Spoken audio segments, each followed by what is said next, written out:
Hello everybody, so welcome back to my English law channel. I'm carrying on with contract law and now looking at consideration. So the word consideration in a legal context does not mean what it does in general English. Consideration is a thing of value, whether it's a good, like a physical item, or a service, or indeed perhaps promising not to do something that you're entitled to refrain from exercising a certain right. That can also be consideration, but it's something which has monetary value, even if it's absolutely tiny, even if it's of a penny's worth. So, as has been said by a distinguished jurist, consideration gives the badge of enforceability to contracts, because one of the key things about contracts is mutuality. Each side has to be giving something to the other, whether it's a physical item or a service or a renunciation of some right. So it can't be one way. There's a different thing called a deed, a certain document where a gift can be made legally binding. Usually gifts are not legally binding. I promise to give you a gift, I break that promise to give you a gift, you wouldn't be allowed to enforce that promise against me unless it's put into a deed. But contracts are different because it's a two-way street. Each side is giving something, and what they're giving is called consideration. Okay, so this is vital. So what is consideration? Well, in a case called Curry and Misa in 1875, this is what was held. A valuable consideration, in the sense of the law, may consist either in some right, interest, profit, or benefit accruing to one party, or some forbearance, detriment, loss, or responsibility given or suffered or undertaken by the other. Close quotation. So it could be a disbenefit. Let's say I'm a dentist and I'm sell my dental practice, but I also might say, and I promise not to practice dentistry within 10 miles of my old dental practice. That would be also consideration, because I'm making a promise to give up my rights. Usually, of course, I have the right to practice dentistry right beside my old dental practice, but I'm giving up that right. So that can be consideration as well. Like in non-disclosure agreements, when you promise not to do what you are legally permitted to do, you're not going to reveal information about whatever, about when you worked in such and such a place. Okay, so the promisor gives something and the promisee gives something as well. Okay, so there's sometimes your performance, and that's your carrying out the contract. It could be a detriment to one party and a benefit to another. So some promises are executory, which is they say they exchange promises and nothing's actually changed hands at that stage. That comes later on when they hand over the goods, they perform the services, or they pay the money, or whatever it is. All right, so other things to bear in mind.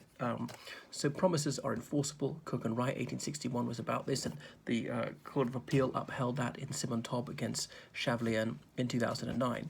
So the party saying that they have a right to sue, but does not in fact believe that they have a right to sue, then promising not to sue someone is not proper consideration. And that was found in Wade against Simo in 1846, because one of the things you can give in a contract is say, okay, I shall refrain from taking legal action against you, and that can be consideration.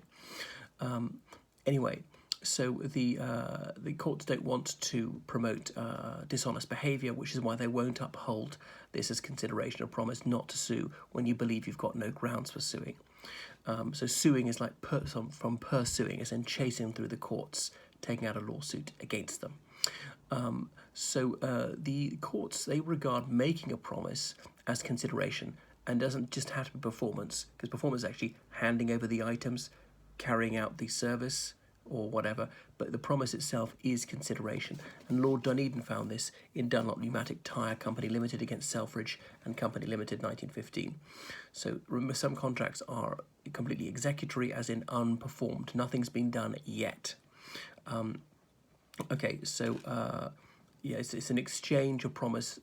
You're entering into mutual obligations. I've got to do this for you, and she's got to do that for me, for instance.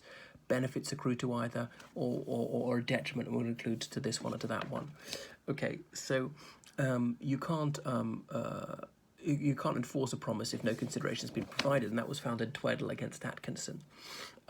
Okay, because it's to do with the doctrine of privity, as some sort of privacy of the contract. You've got to actually be part of the contract, because you've got to provide consideration. So consideration has to be sufficient, but it doesn't need to be adequate. So, well, sufficient, that's enough in plain English.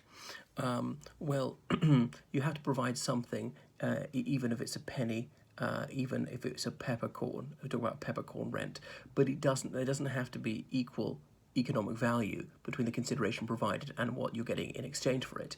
If someone wants to sell £1 million house to me for a penny, fine, that's consideration that I provided, the penny. So the courts are not trying to set the prices here.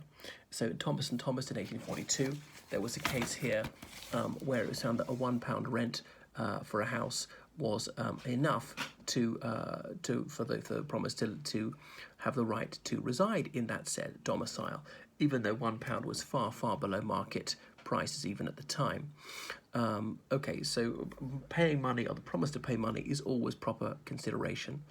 But emotions aren't consideration. Promising to love me, promising to hate my enemy, or things which are just so lacking in specificity as to be unenforceable, promising to be nice. No, that's not consideration. Now, in Chappell and Nestle, 1960, there was a case where they had to decide whether empty sweet wrappers were consideration or not. So Nestle promoted the scheme that if you gave them something like 100 chocolate bar wrappers or whatever it was, they were going to give you some prize. And Nestle said, well, no, this is not consideration because these things are worthless. They're just junk. They're going to be thrown away. But Lord Somerville upheld the claim of the claimant, said, no, the plaintiff is correct. This is proper consideration. We used to say plaintiff back in those days. I always thought because the plaintiff is plaintive, is he sad? That's why he's taking out the action. And Lord Somerville said a contracting party can stipulate for what consideration he chooses. So the court doesn't care whether it's got negligible economic value. But the reason that Nestle was doing this was to persuade people to buy more of their chocolate bars. All right. So in White and Blewett, there was a case where a son promised to his dad that he would stop moaning about how his father was going to divide up his property. But that promise to not be a whinge bag, that was not consideration. Okay, so anyway, there are some things which are consideration. Remember, there are obligations which you're legally bound to anyway and not part of a contract. We have to ask whether these can be consideration or not. How about, an obligation you already have to a third party? Okay, Alfred contracts with Bob, and Alfred's going to do the gardening for Bob. Then Alfred contracts with Charlie, and Charlie's going to pay Alfred to do the gardening for Bob, but Bob's already paying him, so Alfred's getting paid twice over. Is that proper consideration? Not. We'll consider. Let me see. Yes. So yeah, performing a contract with under a pre-existing pre-existing contract, doing something. So okay, so some obligations are legally binding anyway, even without that contract. So if you're a fireman, you've got to put out fires. If you're an ambulanceman, you've got to go and rescue people who are injured and whatever. And then a member of public promises to pay you what you already paid to do anyway, because that's part of your job. Or paying people to obey the law when they've got to obey the law anyway. So usually these will not be enforceable, okay, because that's unconscionable, paying them twice over. It's not real consideration. However, if this person, particularly a public official, does more than he's supposed to, then that promise is enforceable. That was found in Glassbook Brothers Limited against Glamorgan County Council 1925. So this police officer goes above and beyond the call of duty. Or how about the firefighter? She does something which she's not actually required to do by her job. So Section 25 of the Police Act says that performing your duty is necessary to commit crime and you can't charge for that. But doing something above that, because someone has asked for you to do it, well, then you can charge for that. So in Leeds United Football Club against Chief Constable West Yorkshire 2013, there was a case about, did the football club have to pay for these police services to uphold the law?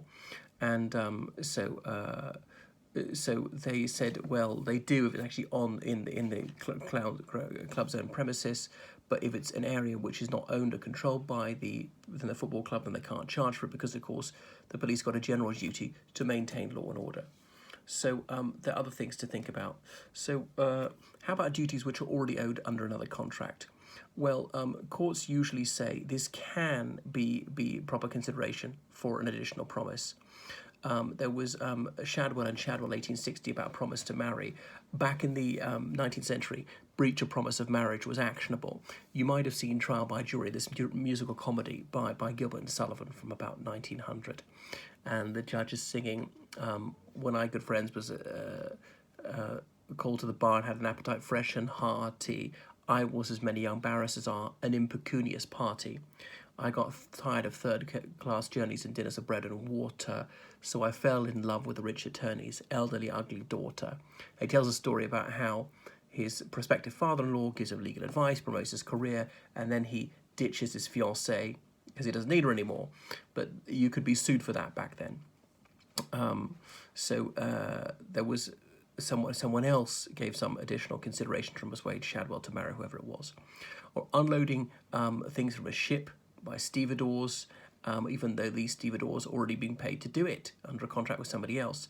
The Eurymedon 1975 was a famous case about New Zealand shipping. But yes, this can be proper consideration. The Privy Council had to consider this in Pao On against Lau Yu Long, 1980, a Hong Kong case. So a promise to carry out a contract when this obligation's already extant in a contract with a third party, yes, that can sometimes be valid consideration. Okay, so let's go on just a little bit more. So what have you got? What if you're carrying out an existing obligation? Stilk and Myrick, 1809 is a case about this, is a shipping case. So this is often shown to prove the doctrine that performing a contract, the obligation you already have, is not valid consideration for an additional promise. But this is a bit unusual. So the sailors, they had a contract with the captain to sail from the United Kingdom and then back to another country and then back to the UK.